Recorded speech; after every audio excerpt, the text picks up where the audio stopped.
and get that microphone like right up in your face. Like it's How's that? Yeah, perfect. All right. Yeah, and that's like the distance that you want to have it from your mouth. Like you want to be up on top of that mic, Okay. like close, you know. All right. I'm a mumbler, so No, it's good. just as long as you can't hear me nose breathing. Yeah. Well. Like that, you know. Hear the music. You hear the music? Yeah. I gotta play it. I haven't played it in a while. It sounds good though. It's like 70s, you know? Yeah, 80s. 70s, early 80s. Yeah. That's what I was going for with this.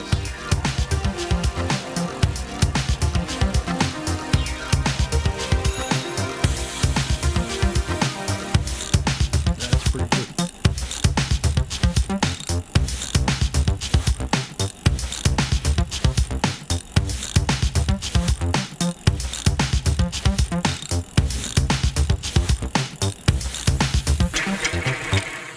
Yeah, 80s.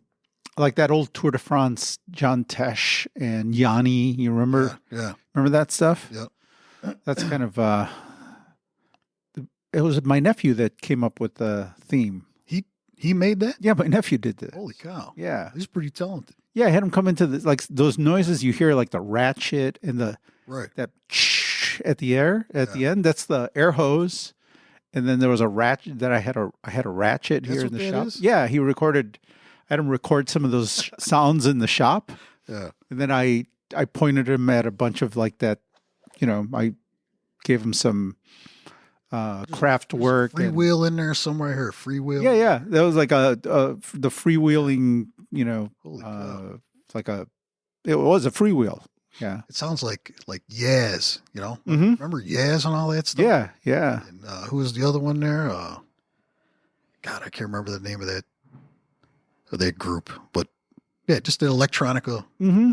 Yeah, that typical 80s. Late 90s, or early 90s stuff too when I was clubbing. Mm-hmm. All that stuff. Yeah, those were the instructions I gave him, and I think it came out pretty good. So It came out great.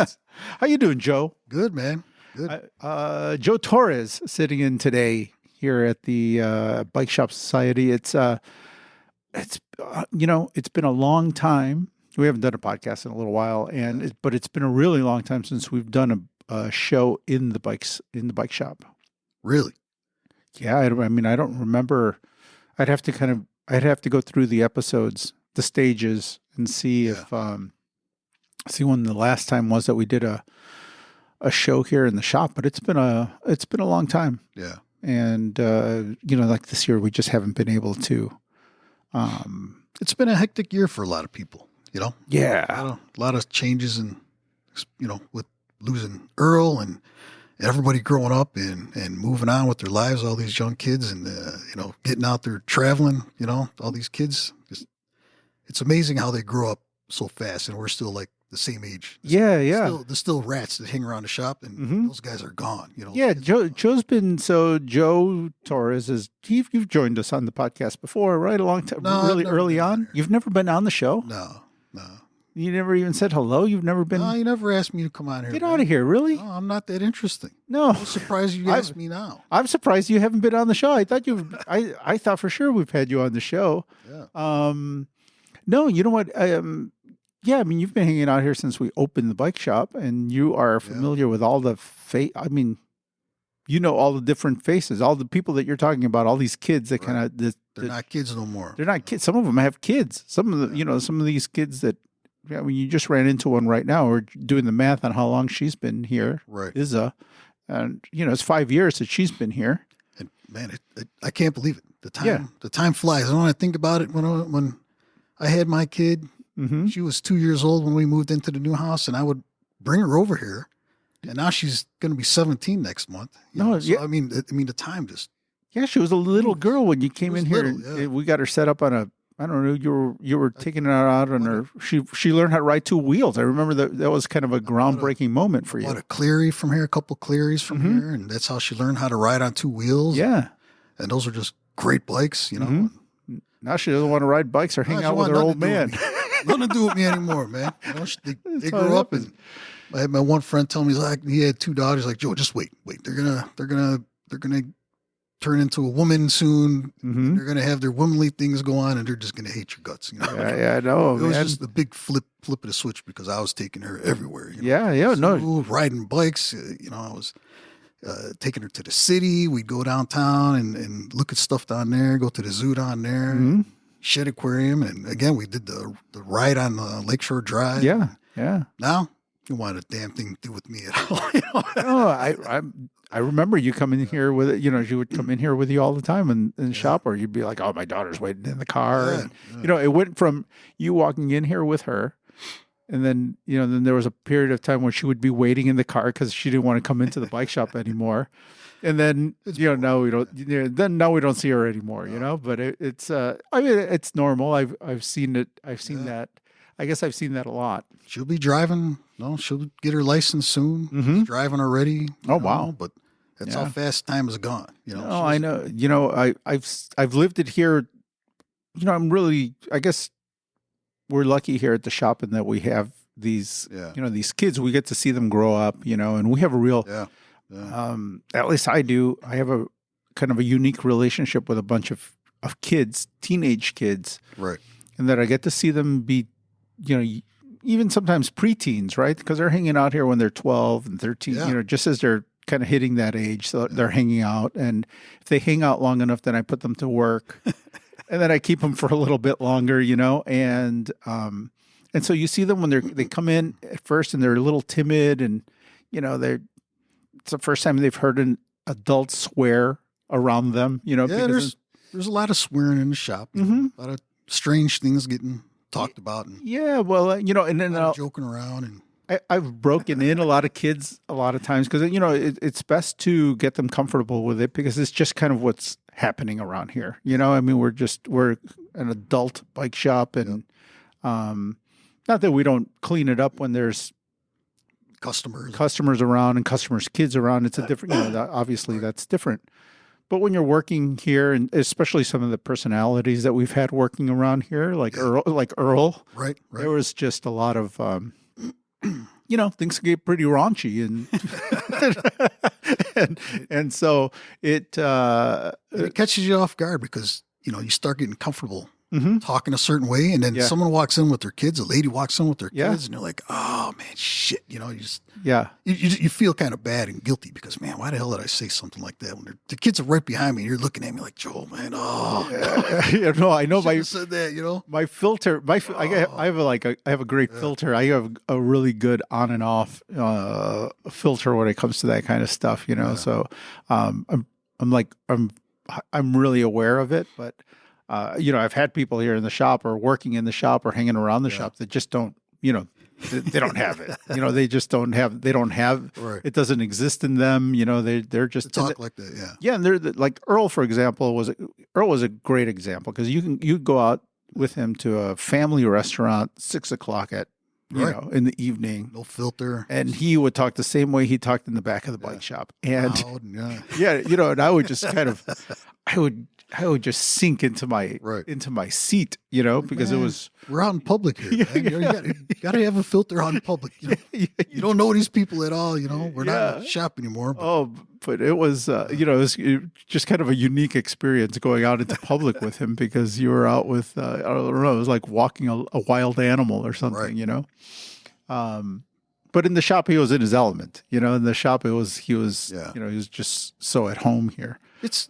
You figure like all these mechanic shops, because I was in mechanic shops when I was younger. My friend worked at a shop, so I'd hang out over there or, I'd do some mechanical stuff too. But that talk has always been there. Yeah. Since I was 18 or 19 working in the shop, that talk has always been there. And it's just amongst the guys and stuff like that. But now you got women coming in and are working there now, and they're pretty handy too. And it doesn't matter what kind of shop you're in, as long as it's a mechanical shop or auto shop or something like that, or a repair shop. That talk is going to be there no matter what. So it's like you gotta, or a construction site, and even that's starting to change too now. But you clean it. You obviously clean it up. You clean it up a little bit. But I don't know. I mean, I've always find there is kind of a charm that I find in that. like I said, I know how to clean it up, and I know when to go and when not to go, and I think part of it is just sales and reading, being able to read the room and the people that you're talking to and working with. Yeah. And so you get such a cross section of people coming into the bike shop that, where it works well for you when you're comfortable with it is that you get those guys that come in and they're just, They're not comfortable. Yeah. there's I can make people feel comfortable, and I can work with people that are like that, right? That are just really edgy and just, I'll go down and, I can get down in the gutter with them too, if I need to. And what it allows you to do is just kind of get some insight into where people are at. Right. Just people where, just right now with the state of the country being what it is, and people just, they're not afraid to share, how they feel about, regardless of who they're sensitive you are. That, they just, if you do it right, they just, they're not afraid to talk to you, Yeah. I think a lot of times it's just because they think that you are sympathetic to their point of view. And so they'll just let, you just hear a lot, you hear a lot of things. And so it's really interesting to get the pulse of what's happening around you, and the bike shop has always been like that. It's always been one of those places, kind of like I guess like barber shops, I never worked in a barber shop, but the barber shops have always had that reputation for, people just discussing a wide range of things. So I think the bike shop's always been like that, and maybe even more interesting in that you just get a wider swath of people coming to the bike shop, men and women and kids. And a lot of that's changed though, A lot of that talk has changed within the last 10 years since Obama came in, and you can't say things that you used to say in an office no more. You get a lot more training, like where I'm working at now. You get a lot more training where you have to watch what you say and be careful what you say, be careful what you do. Yeah, I think people are really even people that are trying to do the right thing. Yeah. Just people trying to adhere to the current rules are completely confused. They just don't know what to make of it, and so it's unfortunate because it's just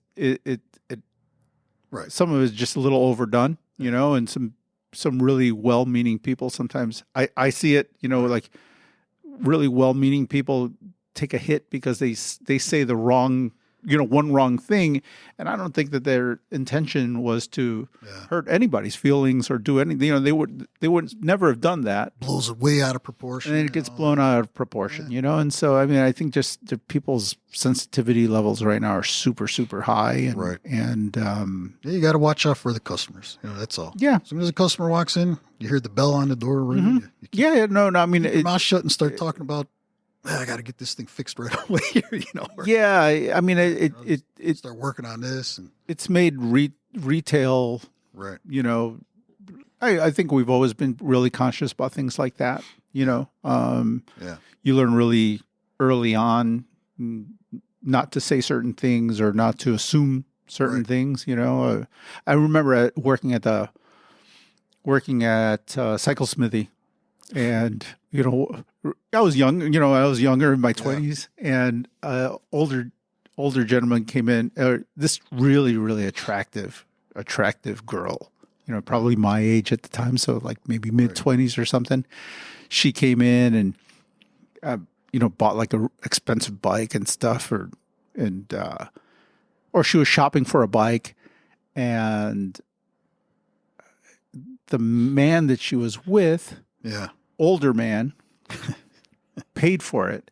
And I said to her, I'm like, oh, your dad paid for it already. Yeah. And she's like, that's not my dad. That's my husband. Right. And I was like, oh, it's like one of those things that just kind of stands out in my head is like, okay, you know what? You just can't assume things, and you just can't throw things out there. And, but you've had those moments over the course of the years where you're just like, oh, your husband, like, oh, that's not my husband, or that's not. You don't know what to say now. You don't know what to, and now it's even. I mean, before it was just kind of mistakes like that. Yeah. But now it's compounded, right? I mean, there's just things where you're a little confused about how to address people. Yeah. You're just like, how do I handle this one? The biggest thing I see now is like customer service is like, I don't want to say over the top, but it's a lot more important than it was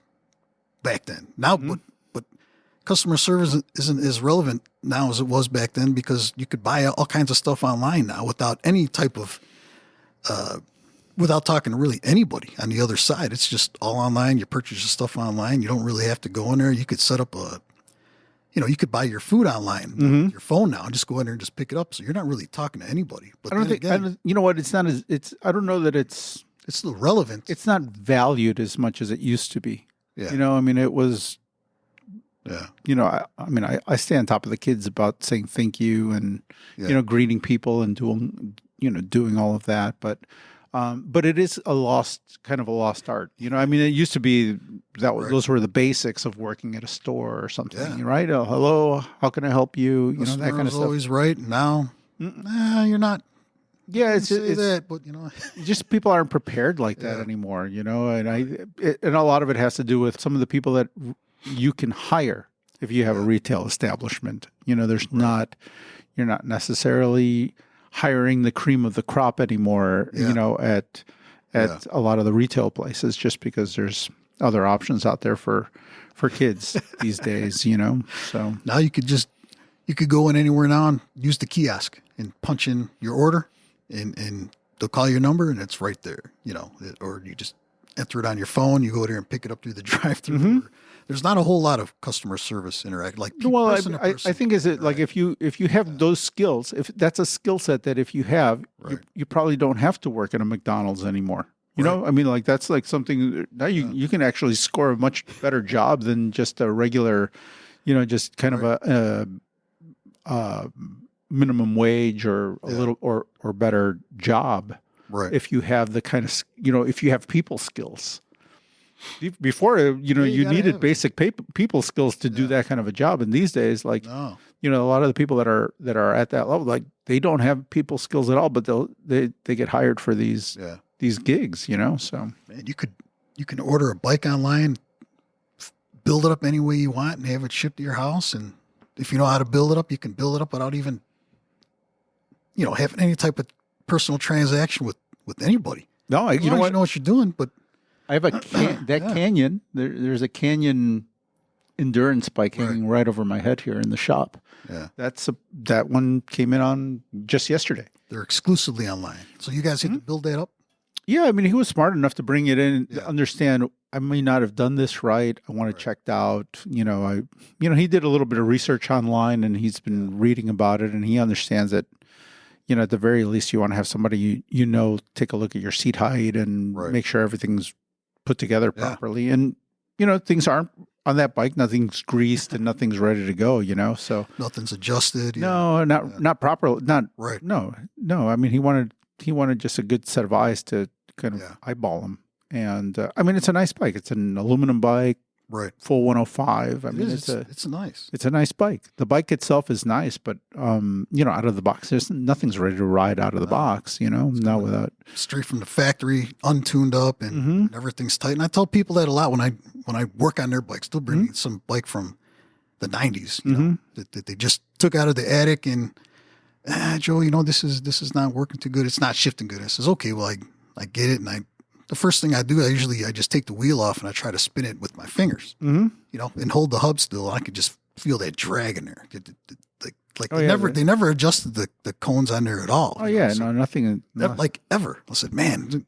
So I tell them, hey, the grease is all like, it's like putty in there, it looks like molasses, and the cones are all jacked up and super tight. So I adjusted everything for you on that, but it's never been tuned up before in its life, but, I think it's important to, when you have a brand new bike, whatever, that they should be tuned up as soon as you get them out of the box. They definitely need to tune up.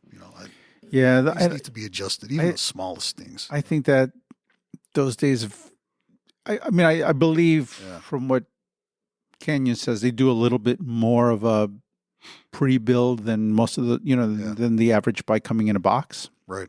I don't know. I mean, my experience with them is, I don't know that they're any better or any worse than like your average Cannondale coming out of a box, really. You know, I don't see that happening. Yeah, I mean, they got a little bit more assembly, complete from overseas in some cases, but I don't, they're just going to keep it in a box and assemble it right when someone's going to buy it, or yeah, I mean, but according to them, they're like 90%, 80, 90% of the way there. You just got to add, put the handlebar on and do a couple of things, and then they're ready to ride. I don't know if it's true or not. This bike, I'll take a closer look. But from the little bit that I've seen, I didn't see any grease or, a lot of prep, like the normal prep work that you or I would do on a bike. And I should say that Joe's mechanic. You do a lot of work out of your house, right? You just do a lot of stuff out of the neighborhood, and you do some stuff off of Facebook. And it was a hobby at first. Then when I was coming around here, way back in, I don't know, 2009 or whatever, 2010, I had a bike that needed some adjustment. I brought it in here and I could see you working on it. I had a head shock at the time on this Cannondale, and you adjusted this head shock for me. I says, man, I could do that, but it failed to appear to me that you need special tools for this stuff too. You're just not going to go to Menards or wherever and just buy some tools or some Craftsman tools. It's just not going to work sometimes, you know? But looking at how you had to adjust it, and you had a special Cannondale tool for this head shock, and so I went out and I bought something, and it worked, but it was kind of cheesy. But I remember I had to come here a couple times to get it done, and that's when I figured, man, I really need to get real bicycle tools. If you want to do this and screw around with it, you really need the right tools for the job. Sometimes you get away with some Craftsman stuff. Which is how I kind of started. Yeah, the Allen wrenches are good too, but sometimes you need Allen wrenches that are going to fit in a tighter spot than than not. Yeah, I mean, a lot of it has to do with how sophisticated a bike you want to work with. A lot of the basic old Schwinn stuff. Your home mechanic tool set. For the most part, will work. I mean, you still need spoke wrenches or some cone wrenches here and there, but you can work on some of the basic bikes with some basic tools, but these days, I mean, I have to order tools every couple of weeks. I'm ordering something, throughout the season. Some new lock ring, some tool I just ordered a tool, I don't know, Thursday, Friday, so that I can attach. What am I attaching? A Shimano XT chainring onto their cranks. So they have a way. It's like a newer set. Yeah, it's like if you a new Shimano crank set. If you've got a XT crank set, the chain ring attaches with a lock ring. You need a special tool to, tighten that down. And it's the first one. It's one of those things where I've worked on a bunch of XT bikes. I just haven't had to change a chain ring on anything. Right. Late model like that. Yeah. Yeah, I mean, it's just those things are starting to come up for their service cycles. The 12-speed stuff that's been out in the wild for the last 2 years or whatever it is. Those are specialty tools. They're special. There's like a tool that I just hadn't crossed that. I haven't crossed that bridge, right? I didn't need one. Then I find myself in a situation where I'm like, oh yeah, I could change that chain ring, and then I started look. I'm like, wait a second, I can't. And then you go look up. I'm like, I've got to have this tool, and then you realize, nope. Unless you ordered it specially, unless you ordered it, specifically to do that job, you're not going to have one in the shop, And that happens every once in a while. You can go years in the shop without having to do a specific, a job that requires a special tool. And the one time we need it. Yeah, but the minute that you need it, then you understand, oh crap, and with newer stuff like that, sometimes you just don't, you're not servicing it yet. It might have come out 2 years ago, but stuff doesn't start coming in for service right away, until people start wearing stuff out. And now I'm starting to see certain things that you're like, oh man, how am I going to get this off of here? Yeah. You're not faking it. Order this tool, Mm-hmm. Yeah. And it's $100 tool or whatever, $50 tool you need just to use maybe one or two times in in the next I've got year? plenty of tools like that, and I always buy the nicest tool. I always buy I've gotten a little bit better about it, Right. where buying I'm not buying the Mercedes Benz of the tool. I'm buying the Yeah. basic tool or the Park version or something like that. But, they're early on. I was I like collecting cool tools and then there are things that I've used once in the whole time that I've in 15 years and you spent like tons of money at it. It costs you 10 times what you charge for the repair. Right. And you haven't had buying those special tools only pay off if you're performing that repair over and over and over again. Right. After you've done it 10 times and you've paid that tool off, then after that, then you start turning a profit maybe on that tool. But you've got to do it a bunch of times to pay for the tool, right? Before it pays itself off. Before it pays itself off. If you're not installing headsets, if you're not, there's a lot of shops that don't have a spoke cutter in their shop because they don't do that kind of work. Right. They'll just tell the customer like, well, you got to wait till I order the spoke. They're not going to spend a couple grand on a spoke cutter or a spoke threader. Yeah, a couple of, no, they're not. Right. Yeah, a few grand these days. Right. Yeah, I don't know. There's not a real cheap option out there anymore. Yeah. And so that was actually one of the first tools that I bought when I opened the shop. It was one of the main tools like that, a grinder, but a spoke cutter was like a key tool that I wanted in the shop, when I was buying the tools. It's still working. Still works to this day. Yeah, that's a good example of a machine that's paid for itself over and over again, because made tons of wheels on it. Yeah, we built a lot of wheels and fixed a lot of broken spokes. Over the years, fixed a ton of broken spokes. A customer can leave it for an hour because I can cut a spoke and fix their bike. Instead of having boxes and boxes of pre-measured spokes. And oftentimes the wrong size spoke, especially with the variety of wheels that there are these days, with the size of wheels out there. Before you had 26-inch wheels, 700C wheels, and 27-inch wheels. It's gotten a lot more complicated now. And way more complicated. And all that stuff. Yeah, the width of hubs, all that stuff. It all kind of changes the spoke lengths that you have to have. Yeah. And, it's just crazy. So I had a guy give me a couple bikes to tune up some old Schwinn Varsities, and the rims were just shot. Remember, they're just steel rims. Yeah, they just rust out, and they rust out on the interior too. They're just gone. Yeah, they're done. So I take them apart, and I'll keep the hub parts in case someone has a decent set of wheels, and I can just swap it over. But the one time I didn't have the right tool to get off the freewheel, I had to order this tool from Greece. It took like 45 days for it to get to me. And it was just to take off. I think it was an Adam freewheel. Yeah, freewheel. Yeah. It was French, Yeah. I didn't have anything for it. I couldn't get it from. No. Couldn't get it from Park Tool. Nope. I had to get it from overseas, and it took like 45 days for this thing to get to me.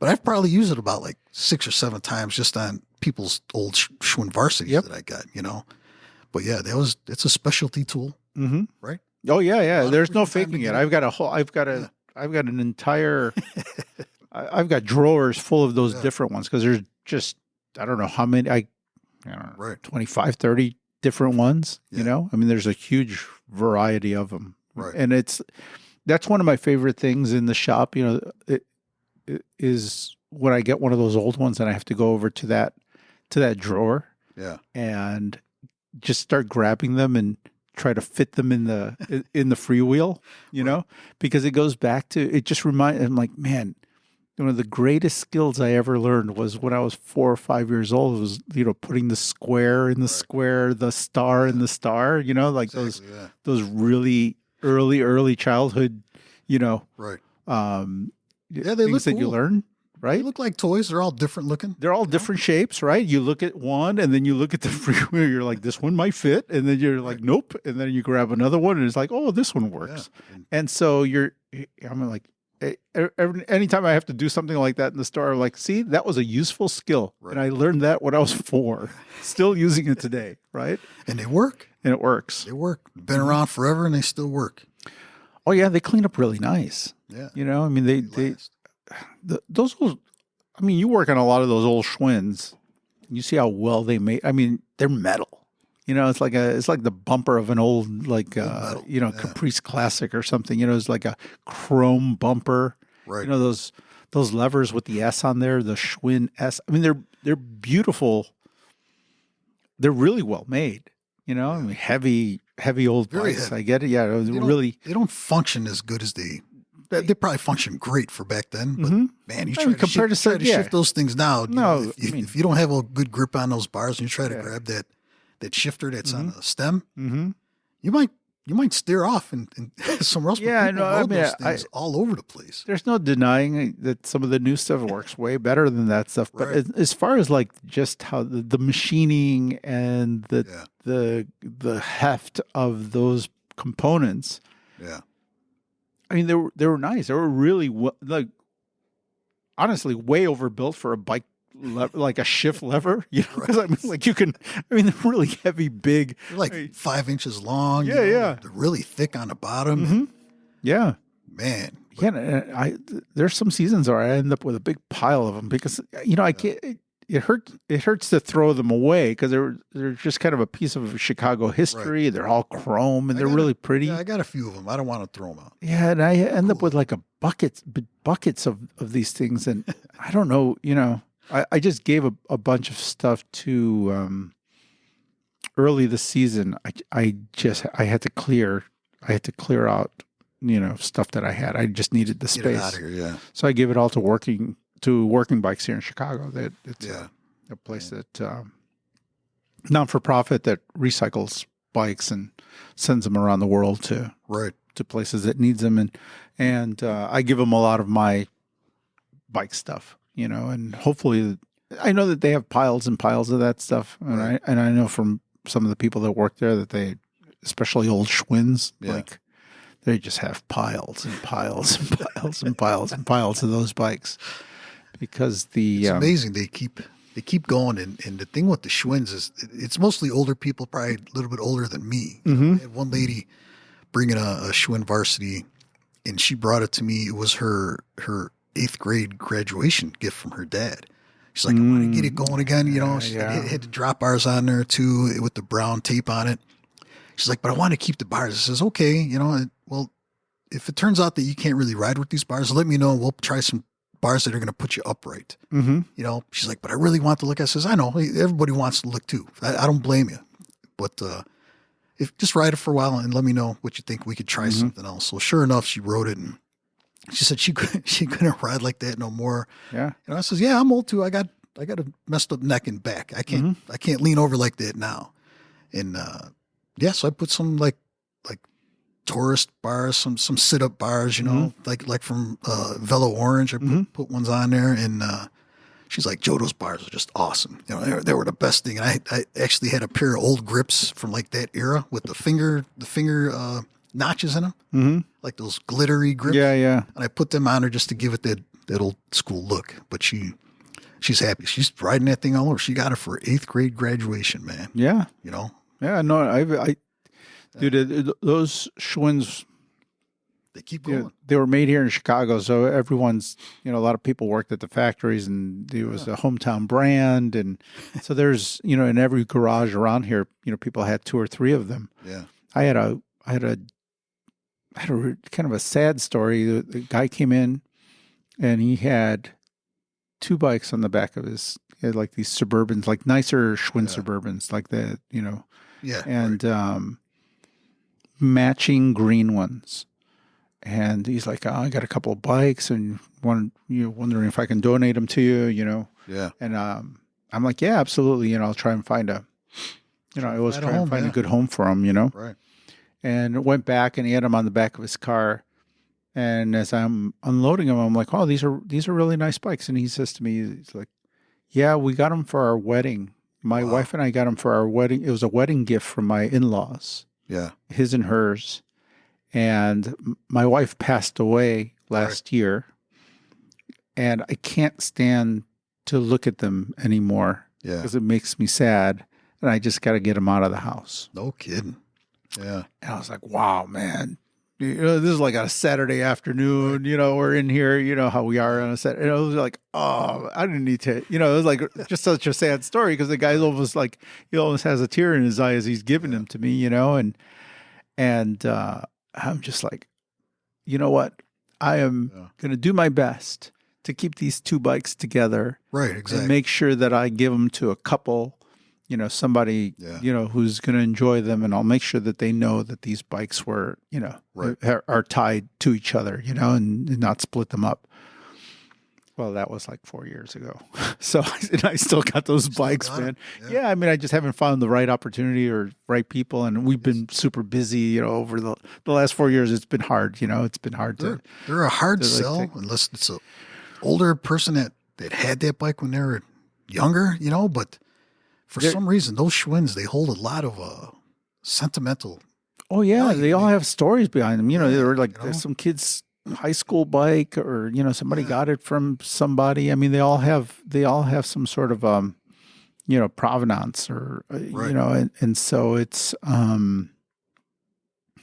there's just something about them. I know because I people donate bikes here all the time. So I get the store. I always get the download. I had another bike out there, like a CCM. Are you familiar with those? Like a Canadian, a CCM bike. Yeah. And he came in. He's like, "Oh, that was my high school bike. It was really sought after." And I brought it in. Like a BMX bike. No, this was a road bike. Oh, really big like road bike. Yeah, like, the hockey. Yeah, CCM like the Okay. And I guess up in Canada that was like a common bike brand up there. Right. And give me this whole spiel, like the whole history on the bike and high school and, they just the whole thing. Oh, I used to ride that thing around all the time and I can't ride it anymore. And, I'd love to keep all these bikes. Like they're really cool projects. But what do I do with them? It's like I have. Who's going to buy them? Dude, there's two bikes hanging over right over there, man. A couple of French bikes. They're just, beautiful, like mixedy bikes. And, I'm going to end up giving those away to somebody because I spend the rest of my life doing these projects. And, I don't have any time to take on anymore. I got enough projects already. I can't, every one of these bikes is a day or two. And now you probably have to modernize them too. You'd have to put upright handlebars. Yeah. Upgrade it. They all need tires and brake pads and cables and housing and, and beautiful lug frame. But, and for a hobbyist or somebody who just likes tinkering around in their basement. Right. Great. Be nice. Mm-hmm. Right. Then it's just going to sit there. Mm-hmm. Yeah. I spent all of last winter just getting rid of stuff like that, and so it's just time. You don't have time to do all those and take those out. In fact, I got to do another unloading. All the stuff that I saved that I didn't give away or donate. Yeah. I got to go do another round of stuff again because another year has gone by and I didn't do anything with it. Right. And I'm not going to do anything with it this winter. You know what I mean? I don't think I'm going to get back to the point in my life where I've got nothing. You're going to fix all these things up. Nothing else to do but tinker with a bike, and I'm not going to ride it. It takes time. Yeah. I don't have time to ride my working bikes right now, the bikes that work. Yeah. Let alone fix a bike from scratch and then take it out for a ride. Right. I just need to. It's for guys like me. Well, hobby where it's hobby. You're right. Where it's a hobby. I can tinker. I can tinker down there for hours. Take my sweet time. Mm-hmm. I'm not on no time restraints or anything. Like that, it doesn't matter. I have time to do it, and I'll have the TV on. Yeah. And, I always have The Office playing in the background. Usually The Office now. I've been watching The Boys, so The Boys is playing in the background while I'm working on stuff. But again, I got all the time in the world to work on my stuff. And definitely different in here. Time is money. And time is money. And you got to get that bike done to get back to somebody. And I'll say that even more so, in the early years of the shop. Since you didn't have a ton of work coming in, you could rebuild somebody's rear wheel. You know what I mean? Because I didn't have any other repairs pending. Right. So I could actually fix I could tear a hub apart on a Trek 820 and flush out the hub body, repack the hub, Right. and, charge them $50 for it, right? Yeah. Or 45, $50, right? Man, I only charge people $10. Oh, no, man. It's a dirty job, man. It's a dirty job, right? And so, like, takes a lot of towels and Q-tips and, yeah. But I mean, I charge them, like, let's say half the price of buying a brand new wheel these days, right? These days, that job, I wouldn't do that job. I'll just sell them a brand new wheel. Takes too much time. It's just the time. I mean, your time is, like you said, time is money these days around a bike shop. And now we're busy. So the time that it takes you to do a job like that, you can turn 2 or 3 other repairs, right? Right. Simple repairs. You could do 3 flat tires in the time that it takes you to do that. So, like, what, that wheel could have been beat to hell too, just. Yeah. I mean, it's up and everything. Yeah. Some of that stuff is just not worth fixing. I mean, I watch, if you're on Instagram, I follow these shops from around the world, and like in Jakarta or Mexico City, they're rebuilding that. They're rebuilding that thing. They're tearing it. They're making tools over there. It's amazing stuff. You just see them doing things. You're like, wow, man, I didn't even know you could rebuild that thing. But the UPS guy ain't coming over there once a week. No, right? No, you ain't getting 2-day shipping. No, you're not. I don't have a warehouse full of sitting there in wheels in Indiana for waiting for that stuff. So it's just different here. I once worked with a guy who worked at a really fancy bike shop out in Colorado, in Denver, and he, it was when I was working at Cycle Smithy, and we were working on something, and if we can fix things, obviously we fix things. I mean, we kind of judge the job, right? Yeah. So we still like fixing things. I get into projects where I'm fixing things, Right. But he saw us fixing something, and he was just shaking his head. And I'm like, what's going on? He's like, I can't believe you're fixing that thing. I'm like, yeah, we can fix it. And he's like, I'm like, when did you fix that? He's like, not the shop I worked at. I'm like, what? You wouldn't fix that? He's like, nope. He's like, we're not a fix-it shop. We're a replace-it shop. Yeah. And I'm like, wow. It was like the first time that someone had hit me to that way of thinking, where it's just like, nope, we don't mess with it. I was like, yeah, well, you can fix it. Take you 3 hours to fix it. Right. It take me 2 minutes to go to the back, grab one, put a new one on, and move on to the next job. And so, just because you can fix it doesn't mean that you should fix it. Fix it. I mean, how much do you charge for that job? You just spent 3 hours working on. You spent 2 hours working on that job, and you're going to charge them $40. You could do 2 tune-ups, so you could do a complete overhaul. A $250 overhaul on somebody's bike in the time that it takes you to fix that, and how much are you charging for that? And so, but if you're out there in Mexico somewhere, or one of these countries where you have no other option but to fix this, and then it makes sense. Yeah, and then obviously it's different out there. Obviously you're not making the labor rate. Labor is a lot cheaper there. Than it is here. Your labor rates in the Chicagoland area are pretty high. Probably higher. That's high here. And the only other places in America where the labor is more expensive than here. There's probably a handful of them. San Francisco's way high. I believe it. Yeah. Francisco's way high. New York City's way high. LA's probably got to be pretty high. I mean, I'd be curious it's probably a simple exercise to go on the internet and look at what labor rates are around, what people are charging for a tune-up around the country. But when you're only charging how much? Not enough. How much you charge here for a tune-up? But not enough. It varies on the bike as well, right? I mean, it's hard to say general tune-up anymore, right? I mean, what's a general tune-up? What kind of bike are you working on? Yeah. And so are you working on an electric bike? 1995 Trek. So it's a little different for that. Yeah. 95 Trek. I mean, I don't know, $99, something like that. Someone brings an electric bike. I need a tune-up. Yeah. What are you doing? And what are you doing on a tune-up on an electric bike? I mean, in some cases, it's just so different now. Yeah. Things are much costlier. And the bikes are just different.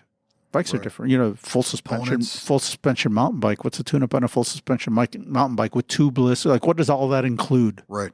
I need a tune-up on this. I got carbon wheels on here too. Got a dropper seat post with a cable that needs lubing and adjustment too, right? So, And is it fair to charge $99 for a tune-up on a Trek 800 and $99 for a tune-up on a fuel on a Trek Top Fuel? You know, I mean, so I don't know. I mean, that's one of the big problems with the bike industry.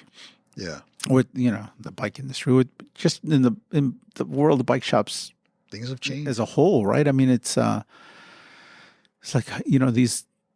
it's so wildly different from place to place, right? And a lot of times you're, as a shop, you're kind of traditionally, you're pinned in by what the local market can bear, right? Yeah. So if you have 6 bike shops, the way that you used to do it back in the day, and I bet there's still a lot of shops down in the city that are doing it. Yeah.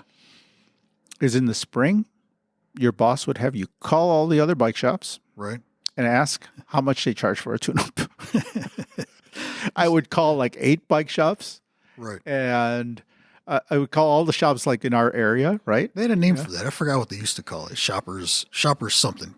Your shopper spies. Yeah, it was just price comparing. Yeah, it was price comparison or whatever it was, right? But I mean, it was one of those things I would do in February or March, right? Every year, I'd just call everybody, see like. Yeah. Take the temperature of what everybody in the Chicago, like all of the competition was charging, the shops that we cared about anyway, that were kind of at our level. That totally makes sense. And you'd call and you'd be like, they're like, oh, they're at 99, they're at 110. Right. You're 109. Well, we want to be in that same range. So split the difference and we'll be right there. Right. Or just put us right in the middle of that bunch. 94, 99. Yeah. And so, you were always just kind of there like, you'd ask, I mean, it wasn't just a tune-up that I would ask about. I'd ask how much they charge for a flat tire, how much to do a brake adjustment, derailleur, you would ask, you would kind of go through it and then you would adjust your prices every year. I mean, that was kind of that was the way we did it. Those are a little simpler times, right? It was simpler, but I don't know that it was good business because it had nothing to do with business. Because, as a shop and as a business, right, your expenses can be very different than that bike shop. Then you could be paying a lot more rent. You should be charging a lot more for a tune-up. You know what I mean? Like you could be paying your mechanics a lot more money, right, than the other shop. Maybe they have 12-year-old kids. Maybe they got 15-year-old kids working on the bikes at $7, at $12 an hour, and you got a mechanic in at $28 an hour, and he's going to be changing the tire. Yeah, right? Yeah. And so your rate should be a lot. Right. It's got to be dramatically different than that other shop that's got that going on. So, business-wise, it just never makes, it doesn't really make sense to do it that way. Right. But it was the way that it was done for a long, long time, I mean, I think that there's the last 4 years has kind of a lot of those people, a lot of those old bosses, those old bike shop owners are out of business. They've retired now. Yep. They've kind of a lot of those old school shops have closed down, and the ones, those of us that are left have to got to adapt. We have to adapt. We have to be better businessmen. We're forced to be better businessmen, and you have to look at those things. But traditionally, I'm just talking in broad terms, like traditionally, it was done that way, But it was a much friendlier industry too. You didn't have there was a time when was Michael Sinyard? Is it Mike Sinyard? Yeah. The guy who owned Specialized? I think so, yeah. The owner of Specialized. Right. Used to come into the bike shop. Like he would come to Chicago and visit the big dealers and hang out. No kidding. Yeah. Yeah. Like those dudes would come to the bike shop and say hello and thank you for selling their bikes and ask questions and stuff. Like the bike industry was much friendlier, and you sold Trek and Specialized right next to each other. They sat on the floor with each other. It was, and if you were late with a payment and you were in Chicago and it was winter, they weren't like threatening to take your dealership away from you. They knew it was winter in Chicago and that the owner was probably hiding and didn't have money to send, like, please send us a check if you can. And the owner would be like, tell them we'll send them $500 and we'll send them more, next, whatever it was, right? They just, we'll send them something now. We'll send them something next week. And it was, it was just an industry that everybody, we're all kind of in it for the same thing. Nobody was in it to get rich and everybody knew it. Right. we weren't like, we were in a bike shop because we decided there was a passion. we're not going to get you. We knew we weren't going to get rich. Like nobody in the bike, like the entire bike industry knew that you weren't going to get rich, but you were going to do something that you love to do.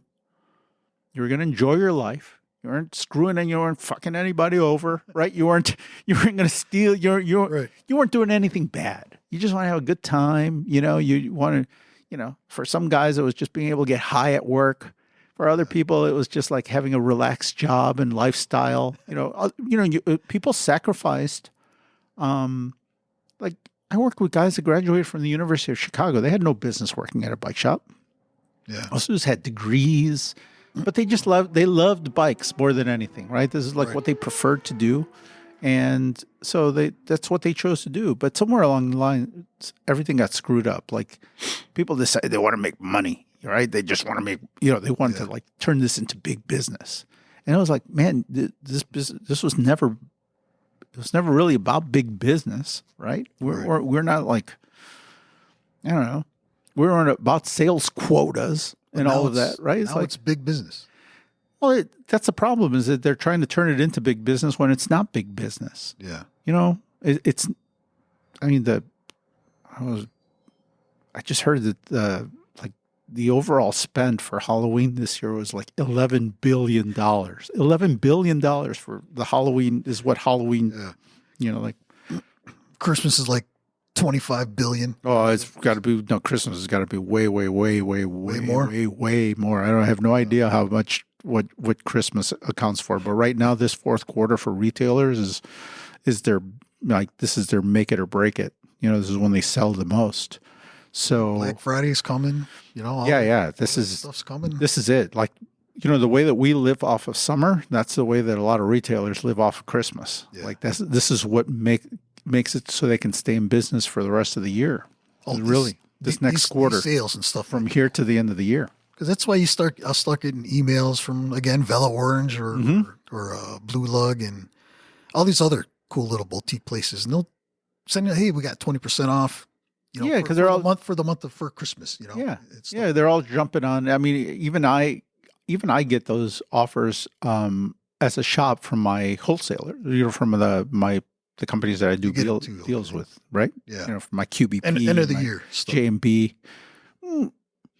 Yeah, I mean, I think it's a combination of them having excess inventory right now, and also just they're adapting to the these business cycles, right? That everybody sells stuff at this time of the year, and so like traditionally in the bike industry at this time of the year in Chicago. Nobody was trying to, like, our reps weren't coming by trying to sell us stuff. It's a hard sell out here. Well, they know that winter's coming. It's like, who wants stuff in the winter? You know what I mean? Like, you wouldn't even call the shop at this time of the year and try to sell you stuff because they know it's like, wait a second, you haven't paid us for the stuff you bought in the summer. Right? You're not going to be buying stuff to have sitting around in the winter, Still holding on to your stuff. Yeah, right now the shops like in Florida and stuff this is their busy season. Arizona now, places where it's like really hot and where you got a lot of snowbirds. They're going into their busy seasons right now, so they're a little opposite from us. Not over here. Once in a while we'll have a mild winter. Yeah, I mean I don't. Right now you kind of fill in on basics. There's certain things that you don't want to run out of, like inner tubes and lubes and that kind of like little stuff, And I suppose there are some bigger shops that maybe do some Christmas sales, although for me and for our shop, I mean, anything that I sold at Christmas was always extra, the occasional gift certificate or something, but I've never seen it as a holiday to like go and give big discounts. Everything during the off season, things are pretty discounted anyway around bike shops in Chicago. Yeah. In the wintertime, sales, someone wants to come and buy a bike that you have in stock sitting around. Right. You're happy to discount that bike. Happy. I was like, take it. Out here, yeah. You want to give me, there's snow on the ground. In Chicago, it's cold outside and there hasn't been anybody in the bike shop. You want to buy that bike from me right now? Absolutely. I can pay rent. I'll get it ready for you right now. Yeah. I need to pay rent at the end of the month. So, it's different, And I'm just talking for the shops that I've worked at and that I have experience working at, but it's always been that way, you know. Maybe places are doing it a little. I always hear talk about like no discounting and things like that, and I suppose that's something that that there are shops that just do not discount. They don't. Yeah. That's just their whole thing. They nope. No, I don't see. I've just never worked at a shop like that. Like Crust. I buy a few things from Crust every now and then, and I don't really see big discounts on their stuff. Mm-hmm. Their stuff's it's just pretty much in demand, and like Villa Orange, they'll send you 20% discount, So yeah, they're two different places, but yeah, there's some places that there's some places that are like bakeries. They make this much, and then once they sell out, they sold out. And then wait till tomorrow. Come on in tomorrow. Next time we have some. Yeah, we'll let you know when we're restocked. And, get in line.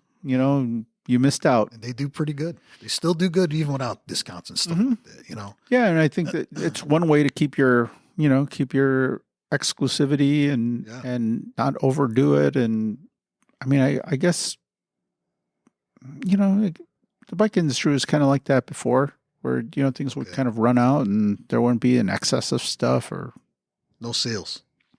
Right. I mean, there were always closeouts. I mean, there were always closeouts. Yeah, I mean, my old boss kind of made a living off of closeouts because really what was the difference you bought everything up, right? Yeah, you buy stuff from last year and then sell it all the next season. We didn't have people caring if this was is this the new Trek 820 or last year's Trek 820? Yeah. But if the bike company sold it at a discount during the winter and you bought a bunch of them, then you can sell them cheap all spring and people didn't care. Right. It's not the green one, but it's the orange one. I'll take the orange one. It's fine. You know what I mean? So, yeah, I mean, it's, I guess going back to this business kind of getting more business like it has to, unfortunately, it's going to it's losing a little bit of its charm. Right. Yeah. But I guess if we're going to stay in business, you have to, things are just, you can't be sloppy anymore. You can't be as sloppy as we were as an industry. As an industry, it's always been a really sloppy industry because it was run by people that had passion, not necessarily a lot of business sense, but who like the sport, right? I mean, the people in the accounting department, they'd let you go. They'd be like, yeah, just what can you send us? Yeah. And so, people are just more and more on top of it's not going to get any easier. It's not like we're going to go back to the 80s and 90s when everybody knew each other and stuff. Oh, yeah, he'll pay us when he pays us. Yeah. He's good. I mean, you used to know those people. Like you really did. Oh, like your accounts people. Yeah, and we know Joe. He'll send us a check. Don't worry about it. He'll send us a check. He'll be fine. We don't have to worry about it. Every year he does. We've been doing business with him for a long time. It used to be that kind of a business, even at the bike, now? Even at the company level, even at the bike company level. Okay. Like it used to be way friendlier like that, where that relationship counted for something. And these days, man, they'll send you, you don't know anybody. You'll all of a sudden you can get a letter from a collections agency. Yeah. That happened to me this spring. I got a letter from a collection agency and I'm like, yeah, what's this? I'm like, what is this? I'm like, I've been doing business with you forever. And I think it was when I was in Spain and they tried to reach me and they sent me a letter and there was a new lady in the accounting department. And I'm like, she knows me, man. We're good. I'll pay. I don't care. I'll pay you, whatever you want.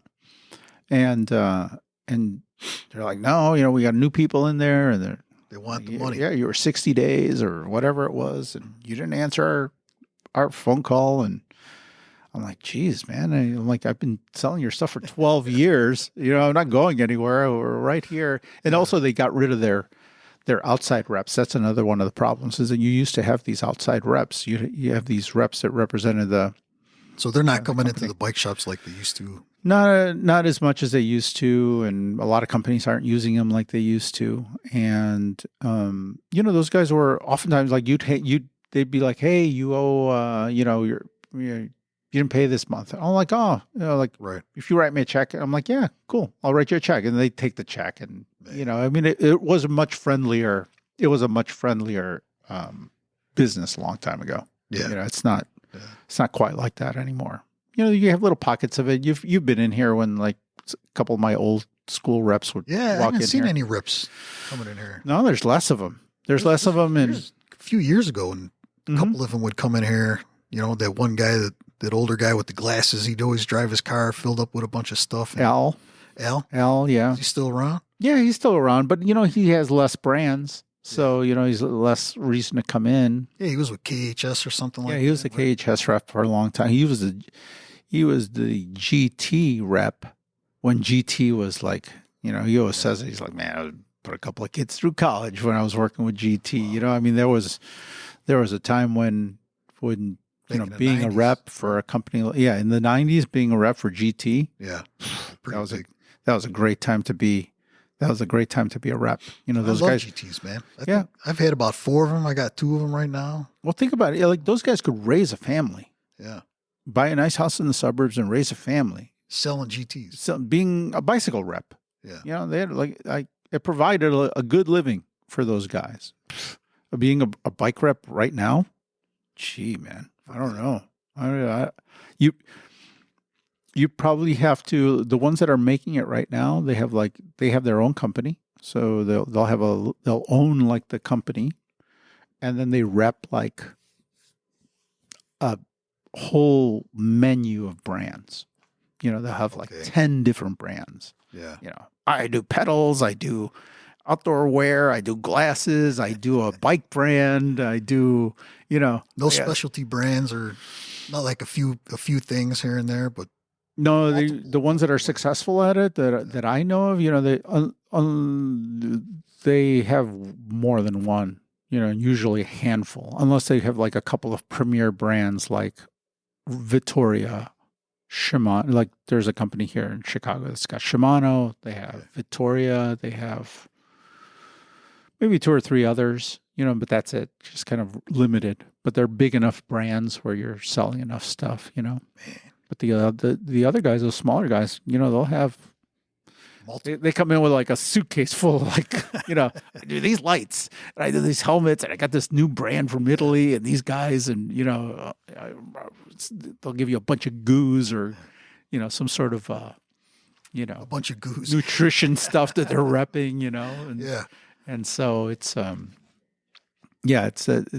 wow, I don't know that they're like ripping like a whole, like you said, 10 different companies they're bringing. Yeah, and they have like these ridiculous territories. Okay. Like they'll go from Minnesota all the way down to Arkansas, and like from Ohio all the way to like for one man, Nebraska.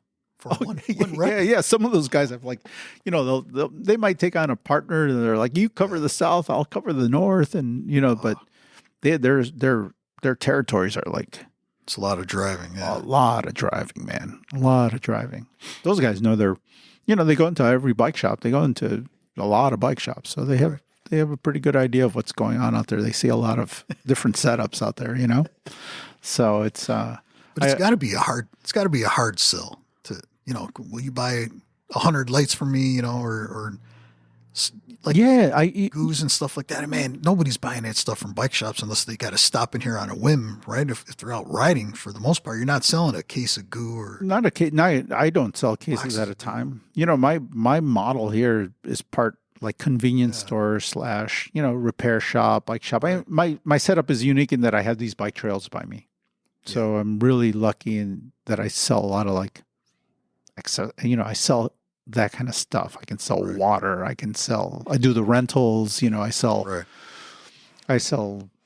people just come in for lube, so I have a little bit of that gas station, approach to it where it's like, I'm not going to charge MSRP on that. I'm going to, you pay a little extra when you go to the gas station and you expect to pay a little bit more than you do at the gas station when you buy it at the gas station. It's the convenience fee. I'm meeting you where you are. Yeah. Otherwise, you can drive 4 miles away to buy the same lube for $1 less. I'm going to charge you $1 more. Yeah. And so, you know, because you're also smaller, you're not selling, you're not selling what some of these other places do, So, I mean, I think people have different models these days for how they do it. It's interesting because, I talk to a lot of contractors too, where I'm working, and how they do it. How do you do this, man? I was talking to a roofer yesterday, and he's pretty successful. And we just got talking about his truck, for instance. He's got this F-350, and he told me he's got almost 1 million miles on this thing, and it's a 2017. I says, what are you doing with all that? What do you need this for? He's like, oh, well, sometimes I got a big trailer and I gotta pull 60,000 pounds on a fifth wheel to get all the material from the roof, because it's real heavy stuff. And it just never occurred to me that he's using this truck for multiple things, whether it's pulling 60,000 pounds of material or bringing in new material, and that stuff's heavy, or he's plowing with this truck too. He's putting salt on the back of this thing, and just. Well, we're talking 1 million miles on this Ford F-350. It's a diesel, and it still looked good. But he's like, yeah, I got 5 of these, Joe, and I do a lot of plowing in the wintertime. But I mean, the mind of some of these people and how they run their business, it's just impressive. I have no business mind whatsoever.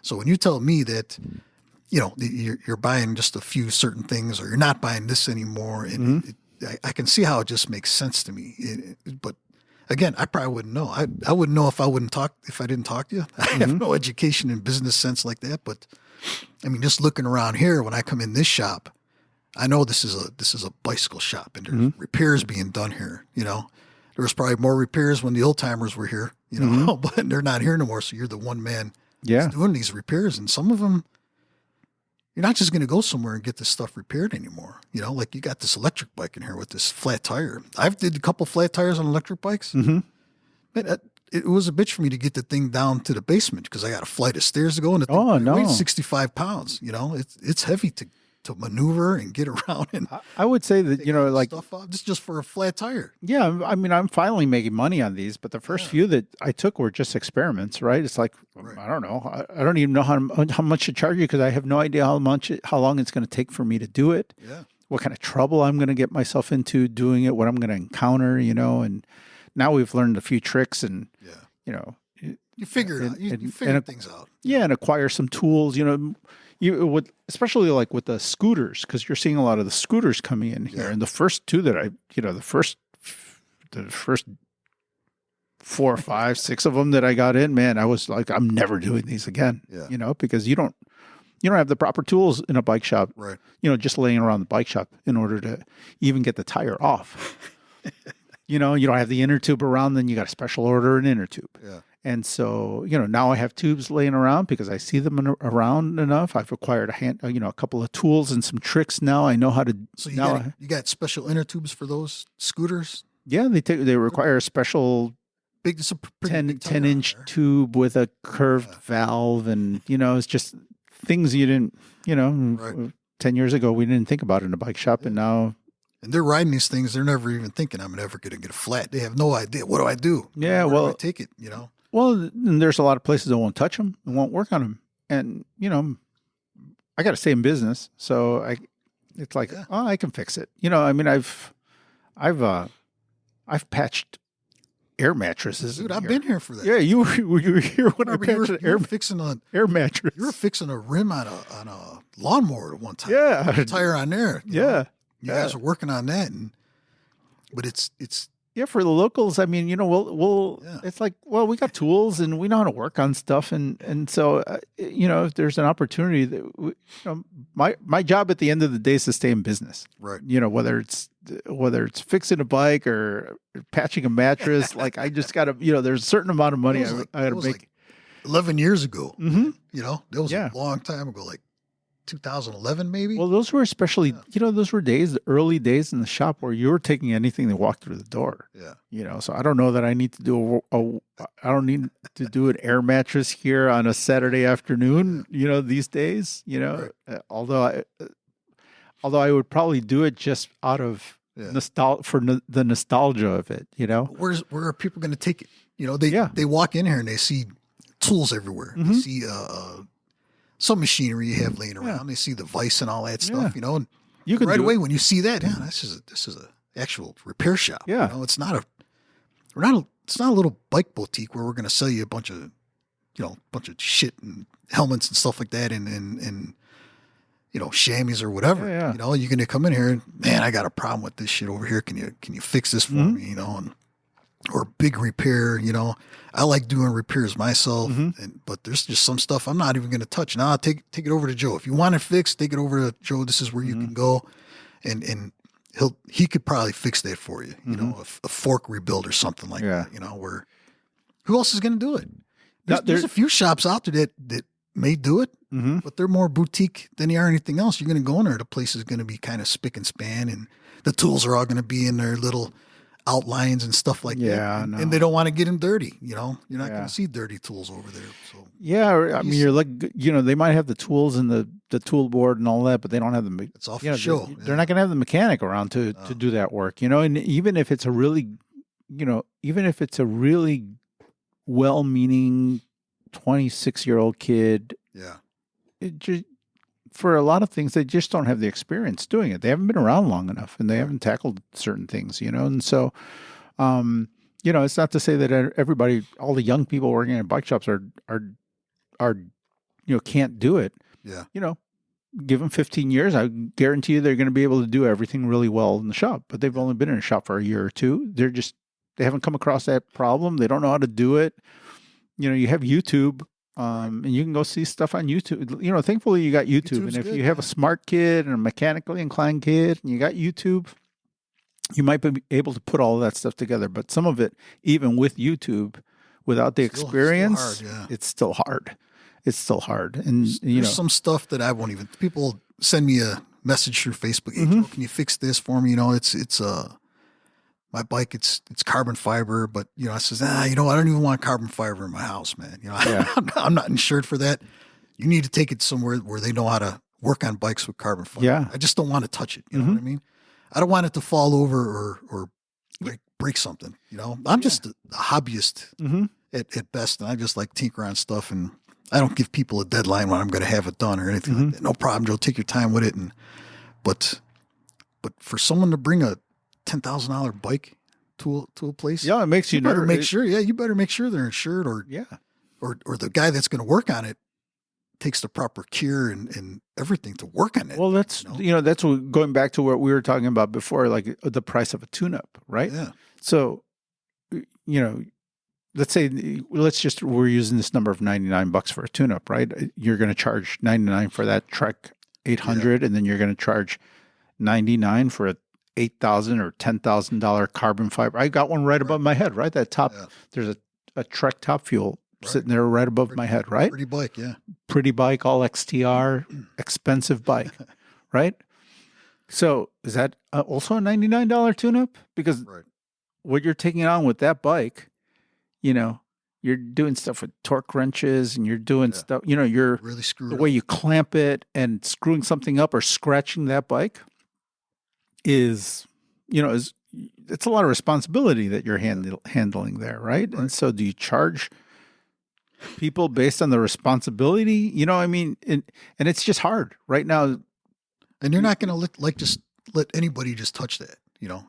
You're either going to work it on yourself. No, I'm working on that bike myself right now. It's going to take a real mechanic to work on that bike. You're not going to have one of the kids, hey, do me a favor and change this out and take this off. No. I mean, outside of like recharging the tubeless, the tubeless tires on a bike like that, I'm handling, I mean, this year I had to handle everything with Earl not being around, and so, unless it was like really basic stuff, I was doing everything this year. Yeah. Traditionally I would still do work on that kind of stuff, and he would do a lot of the rest.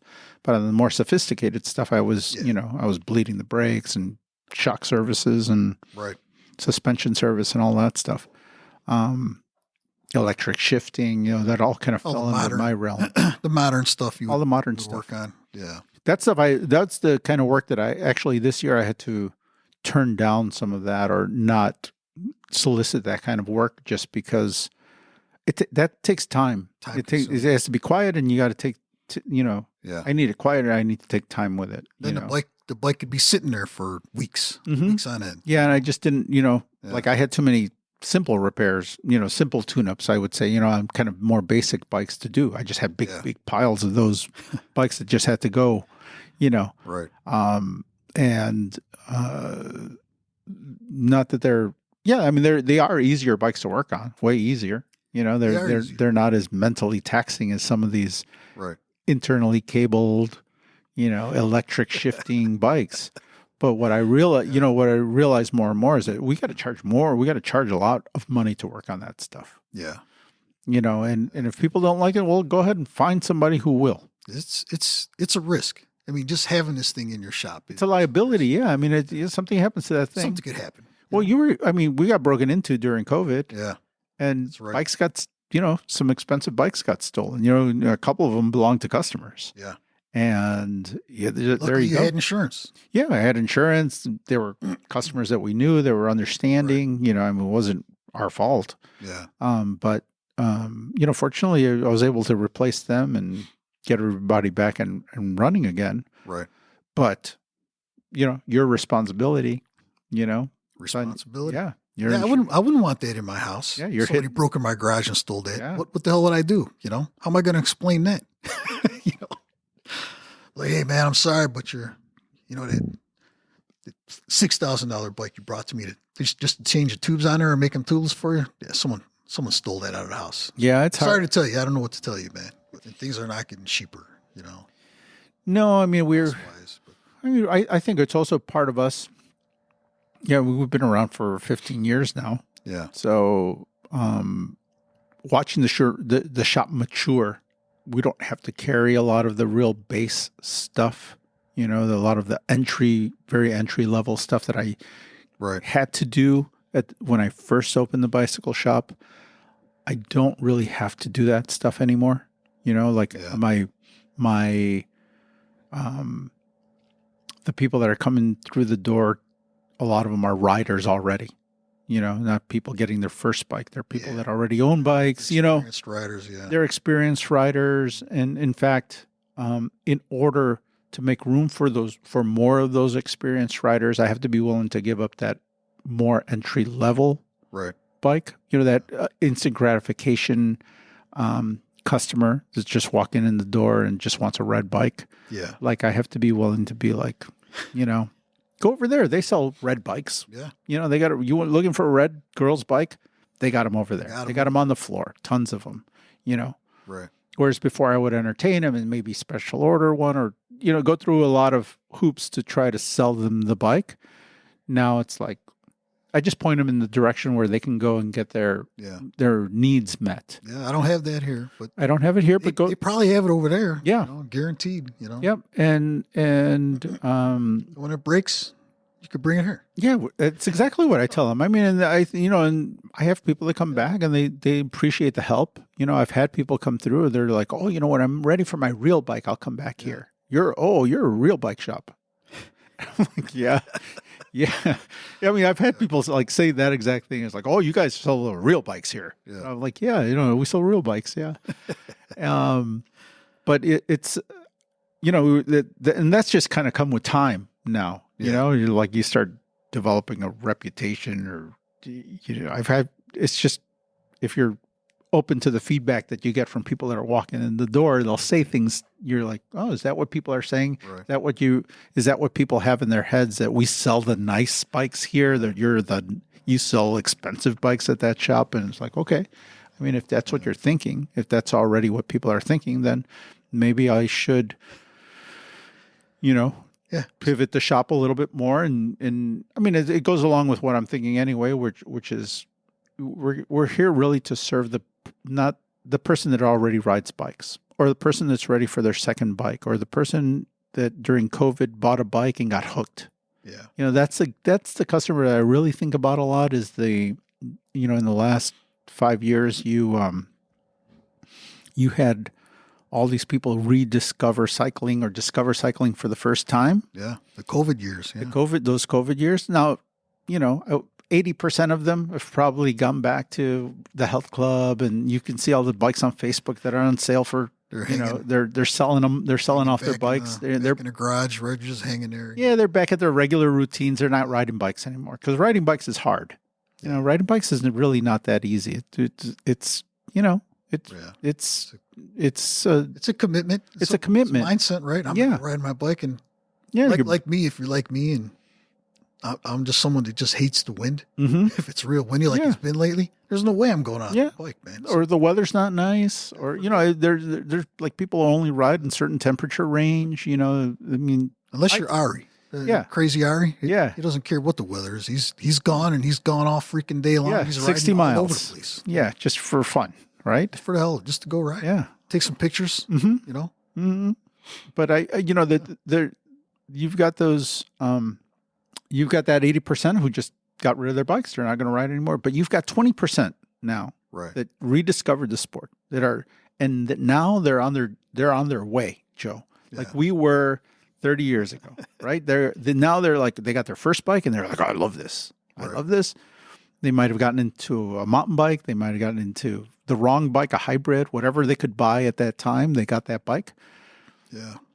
But now they have the added effect of being able to go on YouTube and like just consume videos and learn about the sport and kind of like, their education is like, they've grown exponentially in terms of like what they know. Because I have people coming in here, they bought a hybrid. They're in the height of COVID. They started riding a lot. Now they come in here. Now they're doing rides. And now they're like, I want to ride around the world. Yeah. They say that to me. They're like, I'm like, so what is your goal? What do you want to do? They're like, oh, I want to ride around the world. I'm like, how much do you ride right now? They're like, to Romeoville and back, 26 miles, 26. That's your longest ride. He's like, yeah. I'm like, okay. I can get you I can get you there. If you want to really ride around the world, we can get you pointed in the right direction. But let's dial it back a little bit. Let's start little by little. But it's been fun working with those people because they're discovering stuff like chamois cream for the first time. What's chamois cream? What's this stuff? Let's padded shorts. They're all like, and these are adults, so it's kind padded shorts. Yeah, it's been kind of fun. It's been fun encountering these people, and I sense that there's a lot of them out. There are a lot of them out there because they've just been coming into the store, and we sell Surly, so that Surly attracts a lot of those people. It's a nice gateway to maybe their next bike will be a custom bike or they'll build something, but that kind of transitional bike into the world of nice bikes. A stock Surly is a nice bike. Yeah, it is. Right? I mean, a Surly out of a box, pretty nice bike. Very well, optioned out. Mm-hmm. To take a beating. Mm-hmm. Good bikes. It can also be modified really easily. So if we need to change things, all the cables are exposed. It's not a very difficult bike to modify or change something out. It's a nice base to work with, and because we sell Surly and we're ride them all over. Mm-hmm. Right? Ride them across the country, all over the place. Yeah, they make a bike for every kind of bike touring that you want to do or bike ride that you want to do for the average guy. Outside of a hardcore racing bike, they do everything else. And so we attract a lot of those, and that's the room that I want to make I want to make room in the shop for that kind of. You get a lot of touring. I do. You get a lot of people touring, stopping in here. Oh yeah. It kind of makes sense because it's pretty close to Route 66, right? You're not too far from there, and that's what people ride a lot. Well, what they're doing is that they're riding Route 66, and then they pick up the I&M Canal Trail south because they get to ride a bike trail all the way to basically 15 miles from downtown Chicago. Okay. So it'll bring them all the way here. Or ride the Iowa, Yeah. Man. Yep. So. Yeah, you do have a lot of people that are touring that stop here over the years, Yeah, real international crowd too, just French dudes and Japanese and, Germans. Klaus from Germany, Yeah, so you've been around here long enough that you've met some of these, even the travelers, the kids that come up on the, on the bottom underneath freight trains and get off at the UPS center over there. I remember him. Yeah. Yeah. So it's just interesting stuff. The people you meet at a bike shop. Yeah. You don't know who you're talking to sometimes, it's almost like that all the time. Like, the one time I came in here and got a doctor coming in here. It doesn't look like a doctor for the most part, but you can tell he's a professional, but he loves cycling. Yeah. That's his freaking thing. That's his thing. And, well, the bike shop doesn't discriminate. No. Like you work with a homeless guy. cyclist, You that's work with a homeless guy. You work with some of the most powerful people in politics. NBA guy, players. I mean, it's just you've worked. I've had the opportunity to work with a lot. Yeah, yeah. Work from work. Yeah. So just interesting stuff. How cycling could bring a bad guy from Titanic. Yeah. So it's you meet a lot of you meet a lot of people just because there's a lot of people that ride bikes. They just happen to ride bikes, right? And all different backgrounds and professions. Yeah. Today I had a guy in from Italy, because we rent bikes. Okay. So people look up, where can I ride a bike, and they're in from out of town, or in his case, he's working here for 6 months, and he's living up in Racine, and he drove all the way down here. He drove all the way down here because he heard of a mountain bike trail system, and he wanted to go ride at Kettle Moraine, but nobody rents bikes up by Kettle Moraine in Wisconsin. Okay. And he found this place, and they rent bikes. He needed a bike rental. You needed a bike rental? I was going to say, man, Wisconsin's got some pretty wicked trails. Yeah, yeah. He just couldn't, he couldn't put it together. But he needed to rent a bike. He needed to rent a bike, and he came here. And he spent 3-4 hours out on the trail, and he came back. And so we got we got a lot of international people just in for business people in. Yeah, cyclists, and you got to be pretty hardcore to be like here for work, and then drive all the way out here because you need to ride a bike. Or you're bored in your hotel room and you need to ride a bike, and you found a rental place. I mean, they go through a lot of trouble to come all the way out here and go ride a bike, right? I mean, when you think about it, we talked about it before, but Chicago's like the headquarters for many major corporations, and people are coming in from all over the world, and where are they going to go to rent a bike and ride off-road, close to the city and close to like Oak Brook, where there's people flying in all the time, like where are we going to go? Yeah. Come right here to Payless. It amazes me how some of these girls and guys can go downhill. Mm-hmm. Some of these things are through the towns. I watched those videos where they're going through the towns. Yeah, they just had a live people's houses. Yeah. It's just incredible the level of things that they're doing now. Compared to way back when. The Red Bulls. You're talking about the Red Bull stuff. They just did a live like a week, like 2 weeks ago. I woke up in the morning and there was going on live right now. Right. You're watching these people go through people's living rooms. Yeah. In some of these towns. People got bigger balls than they did back then. I always thought back then. When Missy Giove was doing downhill, how crazy she was, but man, these guys are just nuts now. Because if you make a mistake, you're getting impaled on a fence or like running into like a brick wall. You know what I mean? Like if you crashed, it's over, man. It's over. You're gonna be down for a while. Yeah, I mean, you can kill yourself. Yeah. I mean, and it's not that you couldn't kill yourself doing some of that Missy Giove stuff, but I mean, it was you against things have changed. The mountain and stuff. But some of this stuff, if you've watched some of that, it's interesting. That Red Bull Rumbles, that Rampage stuff where they were like flying like 50 feet through the air on these bikes, the mountains and stuff like that. That's insane, man. Yeah. I give them a lot of credit. It's something. Some of that stuff you don't even want to walk. And they're just freaking riding down that stuff. Well, my friend Jeremy, the guy that I was telling you that worked at the fancy bike shop in Colorado. Yeah. He after he worked with us for a little while, he went back to work at that shop on Colorado. He came back to visit us. Yeah. And we were talking about bikes and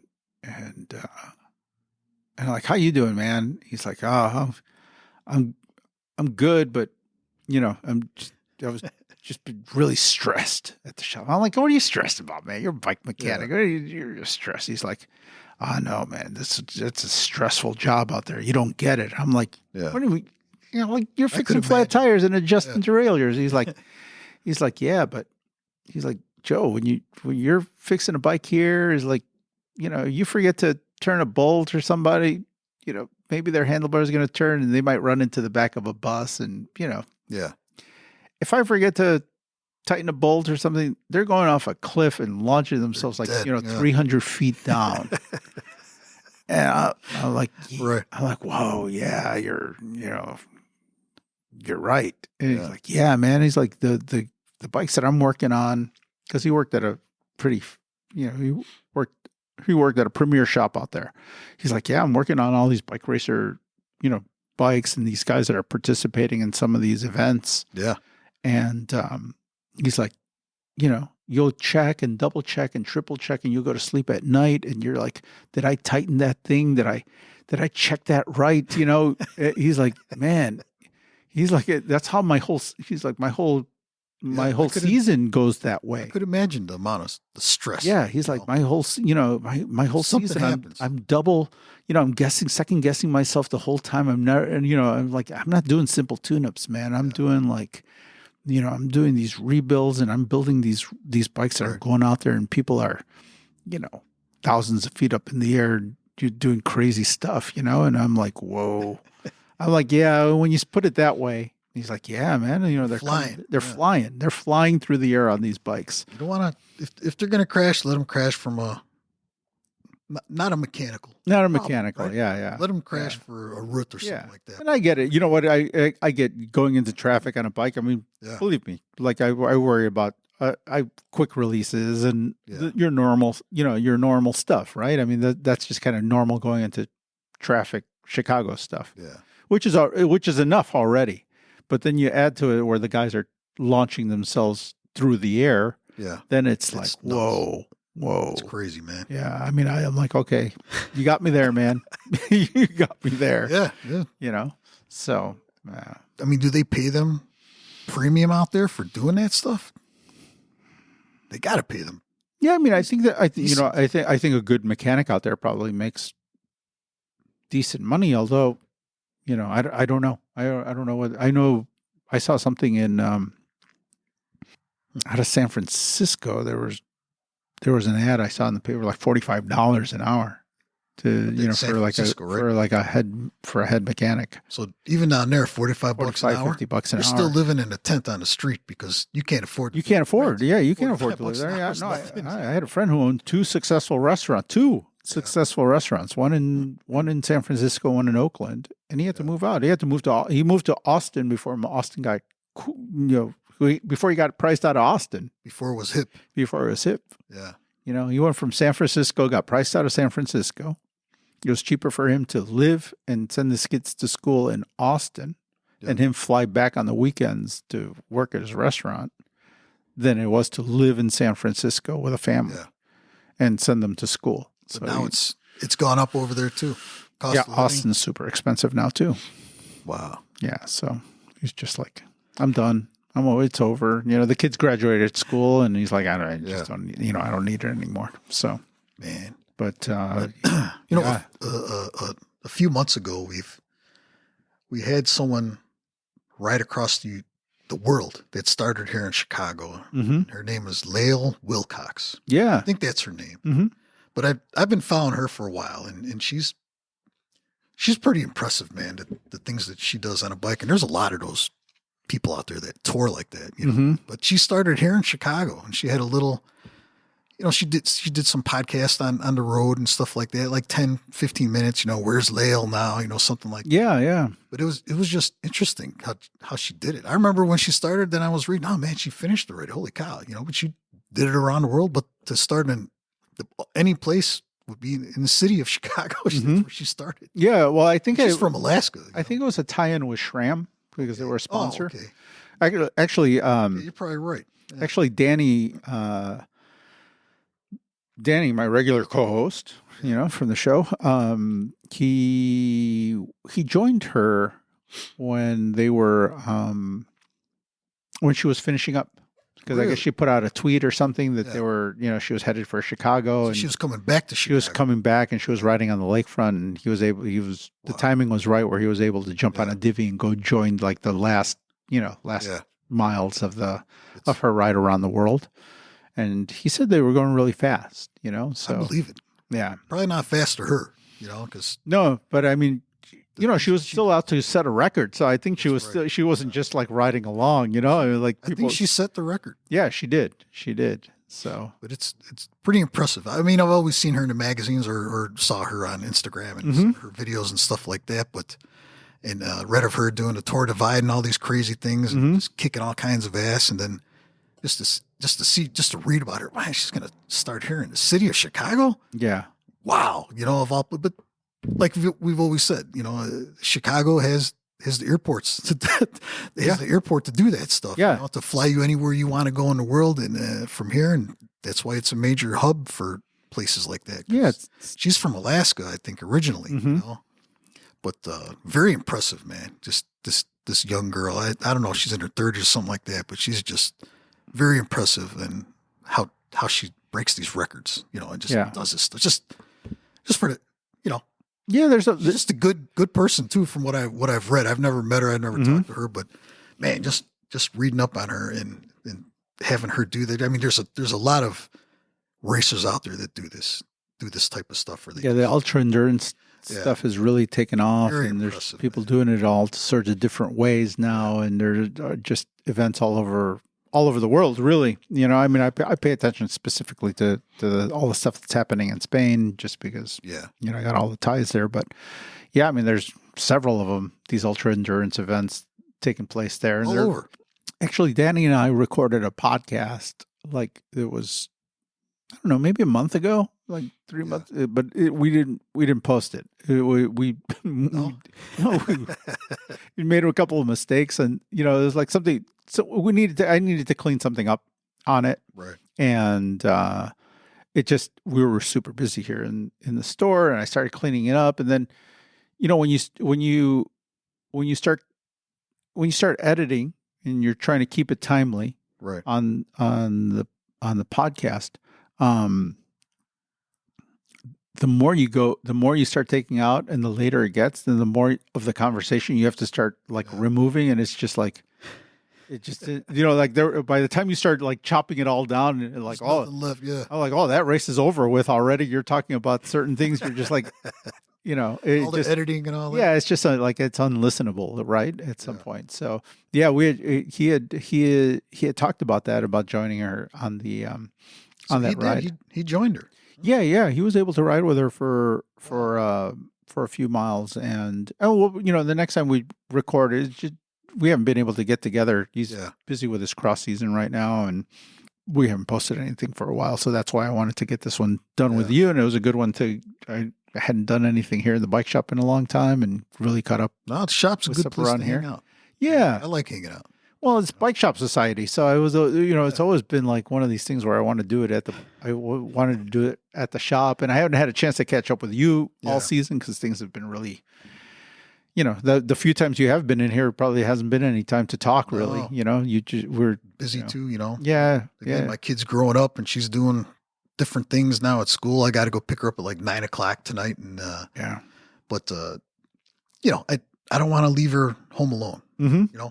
So I could either go riding, but then I'd leave her home alone. Yeah. And I don't want to do, and she's 17. She's fine to be home alone. Yeah. But I just don't want to do that. It's been a busy summer for me too. I started a new job.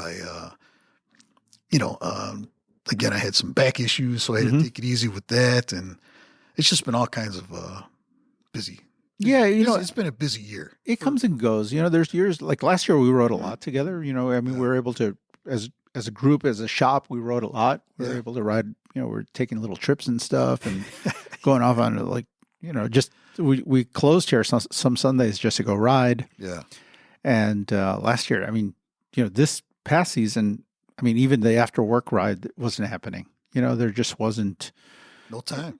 There was no time, or, there was, or you were just burned out. You were just by the end of the day, you're just ready to hang it up, and you're on your feet like you're on your feet all day. You're on your feet all day, which it's good. It's okay. It's probably more the mental part of it than the being on my feet, because I'm on my feet all day. I'm used to being on my feet all day. But when you get that opportunity to just sit down, you're like, man, I've been on my fucking feet all day. Oh yeah, yeah. It's crazy, and because you're literally on your feet all day.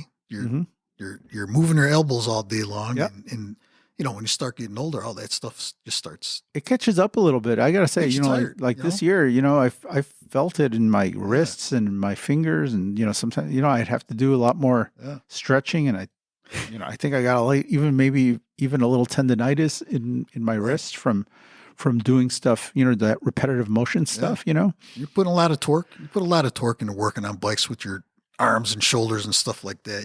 If something's stuck, like some effort. Tubeless tires, like taking tubeless tires off of a rim, like peeling that stuff off the way that they lock on there these days. And I mean, there's certain jobs that you do in a shop, type beads on tires and getting those on. There's just certain repetitive motions that you're doing a lot of, where you're just like, whoa, you feel at the end of the season, like fingers are hurting. Yeah. You're definitely feeling it. I mean, sometimes you're doing. Oh yeah, and plus you're short-handed. Yeah, this year. Well, there just hasn't been any there hasn't been any downtime. The whole thing about the shop is that you're doing it because you get to.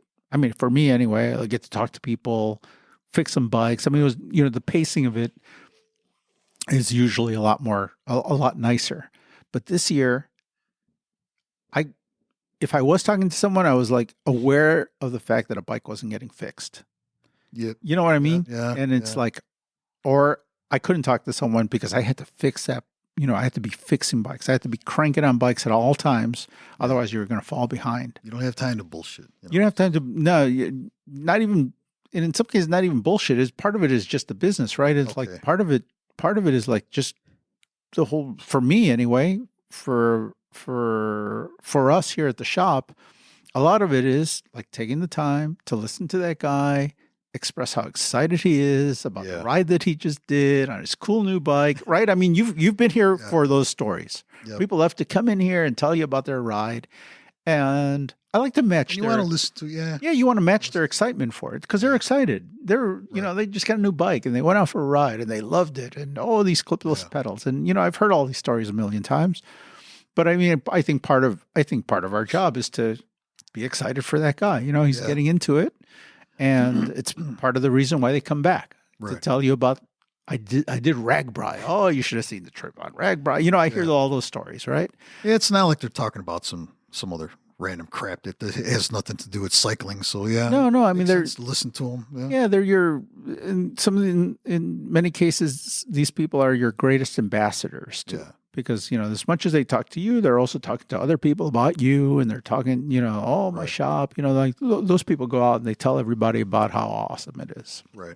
Yeah. And so, you weren't able to do that this year. And if you were, you were only partly paying attention because the other part of you really need to get back to that bike you need to fix. If you're a one man. Yeah. Yeah. If you're the one guy. You're one guy. I mean, even if you have a little bit of help, but you're still, those customers are here to see Joe.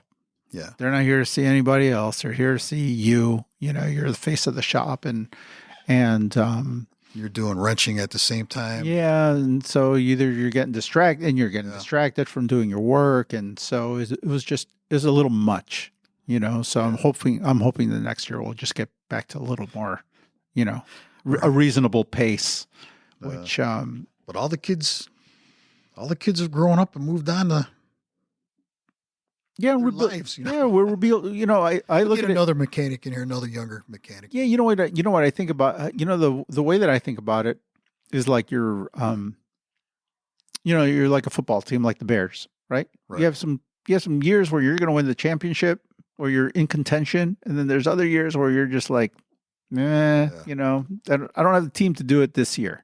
Yeah. I'm gonna get through the season. I'm great. It's good. You're not gonna lose like the Bears. You're not going to have a losing season, but you're also not going to win the championship this year. And sometimes it's really clear that you're not going to, like, this ain't a championship year. Right. The objective for the season was just to get through it, right? Just let's get through the year in one piece and let's live to fight another day. And, we did it. We did it. It's good. We're going to get through the winter. You know what? You got through the COVID years, Yeah. Imagine how booked up you were. I remember how booked up you were with the COVID. Everybody was slammed. Oh, that was insane. And that's when I only started wrenching was the COVID years, and then I started getting slammed. Yeah. And then there's no parts. And then it was. I call, hey, Joe, you got any tires? You got any tubes? I can't afford to give you any tubes. There's no tubes to give, and But man, you weathered that storm. But as we get more, as we put more and more time between us now and when that happened, you just smile and and it's only been 5 years. Has it been 5 years? 5 years. It'll be 5 years in the spring. Yeah. 2000. Yeah. Yeah. 2020. I remember that. I remember it like it was yesterday. Late 2019.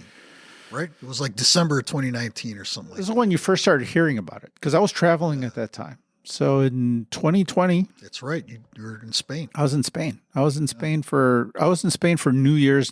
From before they shut the planes down. 2019 to 2020, I spent New Year's there. I was in Madrid, and then I went back to Spain in early February. Right. Early February of 2020, I went to Spain. Yeah. And when I was on my way there, I remember distinctly when I got off the airplane, I walked over to an elevator, and there was like a group of us standing at the elevator. Yeah. Nobody was wearing masks or anything yet, but there was a group of us standing at the elevator, and the door opened on the elevator, and there was a small group of Chinese people on the elevator, maybe 3 or 4 people. And everybody paused getting into the elevator.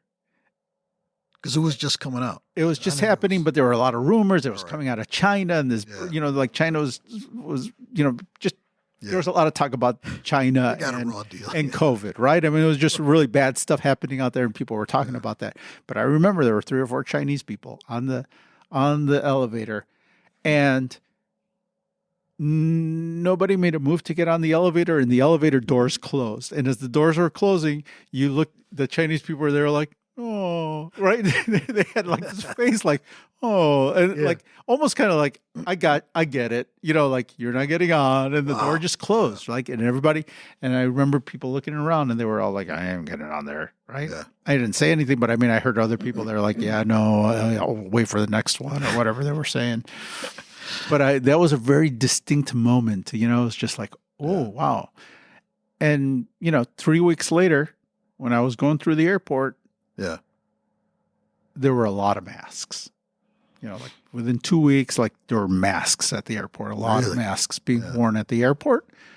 I got home, and within a day and a half, they had closed down. That's when they closed down. They had just closed Spain down, and they were doing these hard closures. Oh, no, they had closed the. So you were lucky to get out of there. I was lucky to get home. You would have been there in quarantine, Yeah, I forgot what would have happened to me, but I mean, I would have been stuck. I would have been like had I been in Spain, I would have probably been in trouble trying to get home. I think.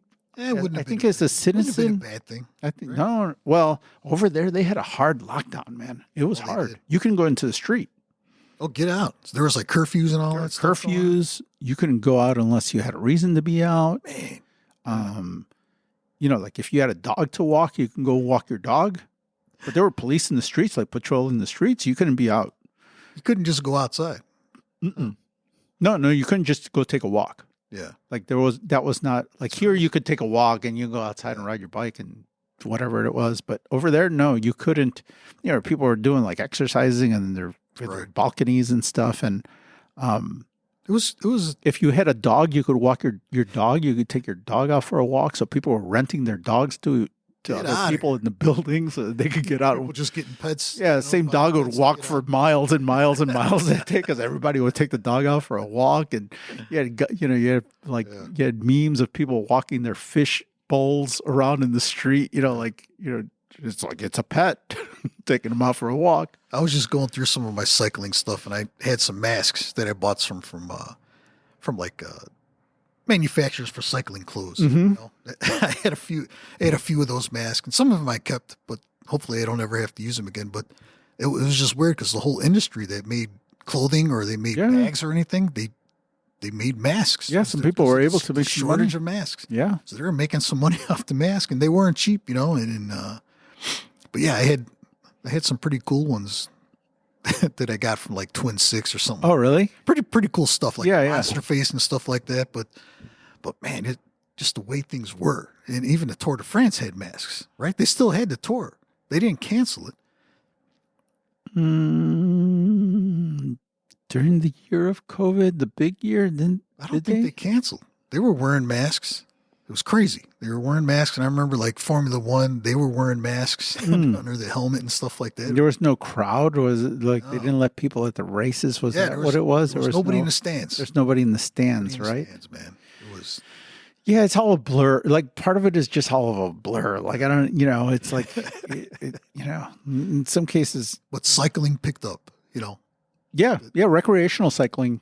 Really, because gyms were not open. No, it was a huge boom. Like people that had never mentioned bikes to me were talking to me about bikes. Yeah, you know what I mean. It was the oddest thing. It was just very strange. Yeah, no, we were really, it was. I really have to kind of go through some of the photos and all that stuff. 5 bikes to bring in. None of them have been ridden in years, but I want to get them ready to go and stuff like that. All right. Oh well, Joe, I'm glad that's over and. Hopefully we have good times to come and Hopefully it doesn't happen again. Yeah, I hope not. Interesting times. It was an interesting thing to experience, and but I don't need that to happen. I don't need that to happen anymore. Because any worse than that, man, it was like just society breaks down so quick. You're just seeing how quickly people start freaking out, man. It was. People are making runs on food and toilet paper and weird, it was just, it got very strange very fast. You just kind of, people got raw really fast, I remember people, we were the worst in people, It did. And it was and some good things with people, but the worst was like, it was just more worse than good. Freaking toilet paper, tubes and toilet paper. Mm-hmm. There was nothing. There was nothing, man. There was nothing. So, well, it's been good to catch up with you here at the shop. It's been, like I said, a long time since we've done a show here at the store, and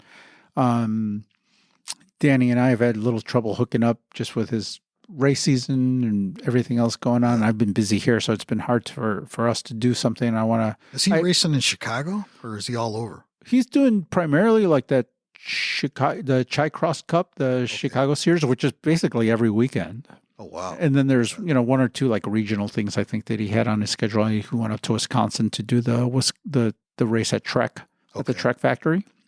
Wow, no kidding. And isn't he in his 50s or not yet? Yeah. I think he just turned 50. Wow. So he's fairly recently. 50-year-old class or something like that. Does they have that? Masters. Masters class. Not seniors class yet. Not seniors class yet, but masters. Masters. And which is actually really competitive, probably. Competitive. Yeah. Yeah, because around here, a lot of those masters are like dudes with, It'd be like Lance Armstrong. Well, there's a lot of dudes with money. They have money, they have experience, and they got the time to train. And they got trainers, and they've got Danny's got a coach and everything. So you've got who's working on his bikes then? Is he working on them? No, I think he has a mechanic down in the city that works on a lot of his stuff. Okay, so very cool. So yeah, he's very dedicated, and a lot of those guys at that level are. They all got really nice gear and nice stuff, and they're all as fit as they're going to be at that age. And so, those classes become really, competitive. Yeah. So yeah, good luck to. I just want to ride a bike, slow and far. Yeah, hopefully he does good. Yeah. No, I think he's doing all right. Next time we talk, we'll be able to catch up and get the lowdown from him and see how he's doing. But in the meantime, like I said, I want to get something up because I had somebody in here the other day asking, he's like, "Hey, what are you guys still doing the podcast?" And I'm like, "Oh yeah, absolutely." Yeah. And the people are probably going to wonder, who the hell is this guy? Who's Joe Torres? You're just a, light shop fly on the wall, hanging out. You're a listener, and you're someone who's hung out here for a long time. You know everybody, all the cast of characters, and seen a lot of people come and go. And hopefully we do more here in the shop. I like to do more podcasts here in the shop. It's always been the intention has always been to do more shows here in the store. Just this last year has been, it just hasn't been a lot of time to spend another. Like today is we're here on a Saturday, right after work for another hour and a half or 2 hours. I just haven't had the mental space to. Well, first of all, during the summer, we're usually here for a couple hours, still cleaning up and picking stuff up. Yeah, finishing up. Yeah, finishing up whatever we got to finish up, and then, or trying to skip out and get a bike ride in. Yeah. So, so it's a little tighter during the summer. It's always a little harder to do something here. Yeah. But then you combine it with how busy we were this year, it was just impossible. So I haven't been meaning to catch up with you for a long time. I mean, I haven't been on like Instagram for a while either. I haven't really posted anything. I just been doing shit at home. Mm-hmm. Usually I have some crazy stuff to post on there, but I just started posting a little more crazy stuff on there, new bike related crap, Are you just Joe Torres on Instagram? What are you on? Just at Hagasan, Hagasan. Hagasan, yeah. All right, man. All right. Well, good talking to you. Yeah. Well, yeah, we'll do it again. Yeah. And that's it. Talk to you soon. See you later. Adios.